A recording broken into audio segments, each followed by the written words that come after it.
बिस्मिल्लाहिर्रहमानिर्रहीम।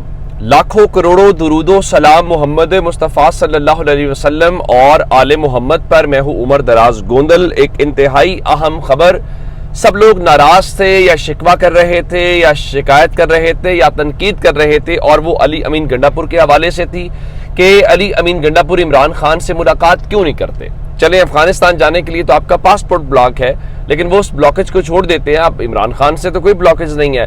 और मैंने आपको कहा था कि वो एक सूबे के चीफ मिनिस्टर भी हैं, तो उनका एक प्रोटोकॉल भी होता है। वो अगर पंजाब को लिखे तो पंजाब उसको डिनाई नहीं कर सकता। तो आज अली अमीन गंडापुर ना सिर्फ खुद अडयाला जेल पहुंच गए हैं, बल्कि वो अपनी पूरी काबीना को लेकर आए हैं। आज उन्होंने कुछ बातें की है। सबसे पहले गंडापुर ने कुछ सवालों का जवाब दिया है। अच्छा, जो उनसे ये पूछा गया कि आप ये बताइए कि आप इमरान खान से मिलने के लिए क्यों नहीं आते, तो उस चीज़ का जो उन्होंने जवाब दिया वो तो खैर कोई मुनासिब नहीं है या उसको यकीन नहीं किया जा सकता। उन्होंने कहा जी हमारे वहाँ सैलाब था और वहाँ रहना ज़रूरी था। तो क्या इस दौरान आपने खैबर पख्तूनख्वा के अलावा कोई मूवमेंट नहीं की, आप कहीं बाहर नहीं गए जिसकी बुनियाद के ऊपर ये किया जाए। अच्छा, फिर उसके बाद एक और बात जो है सोशल मीडिया के हवाले से, उन्होंने कहा जी सोशल मीडिया तो अनगाइडेड मिसाइल है, लगा रहता है। एक एक बंदे को कौन मुतमईन कर सकता है, ना ये हमारे बस के अंदर है। लेकिन एक चीज़ गंडापुर साहब कि ये सोशल मीडिया ही आपकी ताकत है। ये सोशल मीडिया ही था जिसकी बुनियाद के ऊपर जो है आप आज वजीर आला है, लोगों ने आपको वोट दिया, क्योंकि मीडिया तो आपको कल भी नहीं दिखा रहा था, मीडिया आज भी नहीं दिखा रहा। और फिर उनका अगर ये इमरान खान की रिहाई के हवाले से उन्होंने एक जुमला इस्तेमाल किया या बात की, उन्होंने कहा कि मैं जेल नहीं तोड़ सकता। अगर मैं ऐसा रद्द-ए-अमल दूं, क्या इमरान खान से मुलाकात करा देंगे? यानी उनके मुताबिक अगर मैं जेल तोड़ दूं तो क्या अंदर घुस जाऊं तो क्या ये मुझे मिलने देंगे? उनका पंजाब हुकूमत के हाथ में कुछ भी नहीं है। अच्छा, मेरे ख्याल गंडापुर साहब ये बात दुरुस्त कह रहे हैं कि ये जो पंजाब हुकूमत है वो खुद बेबस है और उसको शायद पता भी नहीं होता होगा मूवमेंट क्या होती है या लिस्ट कौन से अंदर जाती है, कौन आएगा, कौन जाएगा, कौन नहीं जाएगा। फिर उन्होंने कहा कि हमारे जो लोग शहीद हो रहे हैं उन पर पॉलिसी बनाना ज़रूरी है। हमने अफगानिस्तान से बात की तो ये कहते हैं कि तुम्हारा काम नहीं तो फिर तुम कर लो। उनका इतने ऑपरेशंस करके तुमने क्या कर लिया है? तो इसका मतलब ये हुआ कि वो खैबर पख्तूनख्वा हुकूमत जो है वो ना सिर्फ एतराज़ कर रही है बल्कि ये कह रही है कि आप जो है हमें बात करने दे। अच्छा, इस दौरान एक और इम्पॉर्टेंट डेवलपमेंट जो चले मिलने के हवाले से तो उन्होंने जो भी लेम एक्सक्यूज़ कह लें दे तो दे दिया। उसके बाद एक और जो अहम बात थी वो जलसे के हवाले से थी कि पाकिस्तान तहरीक इंसाफ जो है वो जलसा कब करेगी। तो अब इतलात ये हैं, जो सूबाई वजीर मीना खान आफरीदी हैं वो कह रहे हैं कि पेशावर के अंदर पाकिस्तान तहरीक इंसाफ का जो जलसा है वो 27 सितंबर को होगा। तो 27 सितंबर तो कोई ज़्यादा दूर नहीं है। आज 5 सितंबर है और 5 सितंबर के बाद जो है 12 दिन के बाद जलसा हो जाएगा। तो आपको ऐलान अगर आज मीना आफरीदी कर रहे हैं तो अली अमीन गंडापुर को खुद ऐलान करना चाहिए ताकि लोग तैयारी कर सकें, अपनी तंजीम के हवाले से तैयारियां कर सकें, लोगों को जो डेडलाइंस हैं वो दे सकें। अच्छा, अब आज की सबसे इंपॉर्टेंट बात यह है, मैं पहले भी कहता रहा हूं कि आप पूरी काबीना, आपके एमएनएस, आपके एमपीएस अगर अडयाला के बाहर खड़े हों तो ऑटोमेटिकली मीडिया, सोशल मीडिया के ऊपर ये टॉक होगी। और आप इवन अदालतों में जब आपको ये पता है कि हमें सजाएं हो रही हैं और हमें सजाएं होनी हैं, तो उसके बावजूद अदालतों में जाएं, अपना वजन तो दिखाएं, बाद में जो होगा वो देखा जाएगा। तो आज की खबर ये है कि जो खैबर पख्तूनख्वा काबीना का इजलास है उसको आज अडयाला जेल के बाहर मुनक्किद करने का फैसला किया गया है और वजीर आला खैबर पख्तूनख्वा जो है अली अमीन गंडापुर वो इस इजलास की सदारत करेंगे और जो काबीना के मेंबरान हैं उनको इजलास में शिरकत के लिए पहुंचने की हिदायत कर दी है।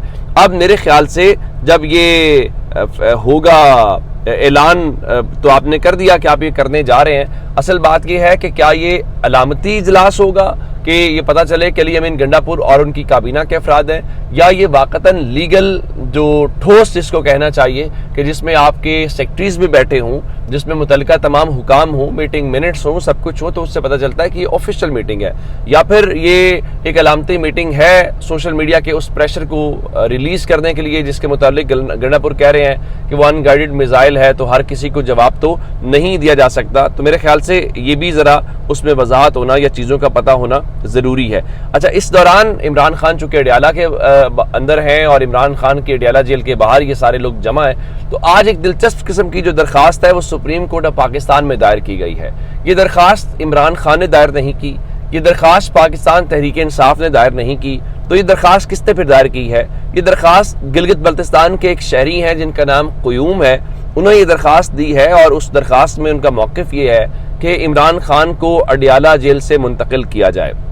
انہوں نے کہا کہ سابق وزیر اعظم ایک قومی لیڈر ہے اور ان کی زندگی کو اڈیالہ جیل میں خطرات لاحق ہیں، اور ملک کی آبادی کے جو 90% عوام ہیں وہ عمران خان کے سپورٹرز ہیں، تو اس لیے عمران خان کی اڈیالہ سے محفوظ منتقلی کی جو درخواست ہے اس پر جلد سے جلد سماعت کی جائے۔ اب اس میں سوال یہ پیدا ہوتا ہے کہ کیا پاکستان کی جو سپریم کورٹ ہے وہ یہ رسک لے گی؟ پاکستان کی سپریم کورٹ تو ہمیں یہ پتہ چلتا ہے کہ جب عمران خان کسی اہم کیس کے اندر دلائل دینا چاہتے ہیں تو اس کے اوپر ان کو تھرتھلی پڑ جاتی ہے، تو اب عمران خان کی رہائی کے حوالے سے یا کسی منتقلی کے حوالے سے تو کچھ نہیں ہوگا۔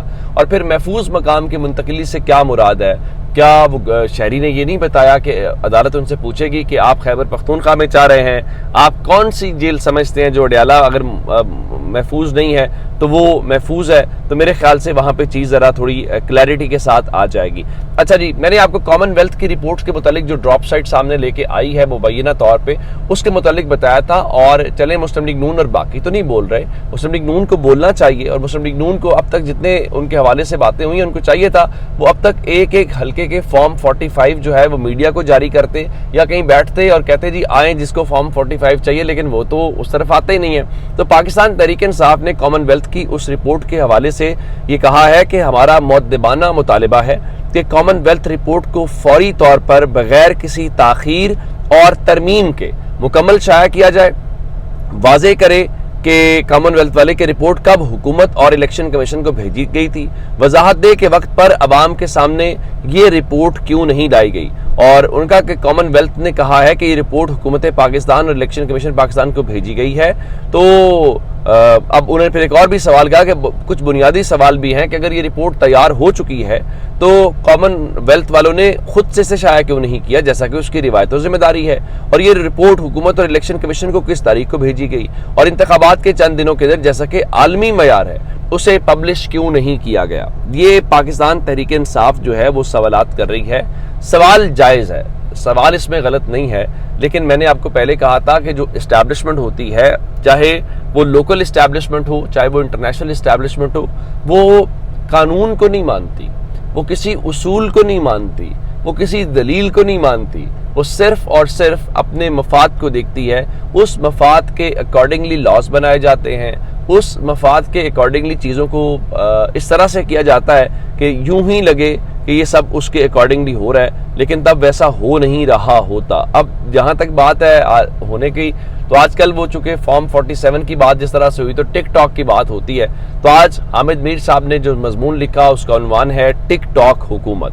تو انہوں نے کہا اخبار، ٹی وی اور ڈیجیٹل میڈیا پر وہی بیانیہ مقبول ہوتا ہے جس کی بنیاد سچائی پر ہوتی ہے۔ آج کی ٹک ٹاک حکومتیں سوشل میڈیا پر ڈرامے بازی کے ذریعے عوام کو مزید بے وقوف نہیں بنا سکتی۔ آپ جتنے مرضی ٹک ٹاکرز خرید لیں، عوام سے نہیں جیت سکے۔ یہی کل کہانی ہے۔ اپنا بہت سارا خیال رکھیے گا۔ خدا حافظ۔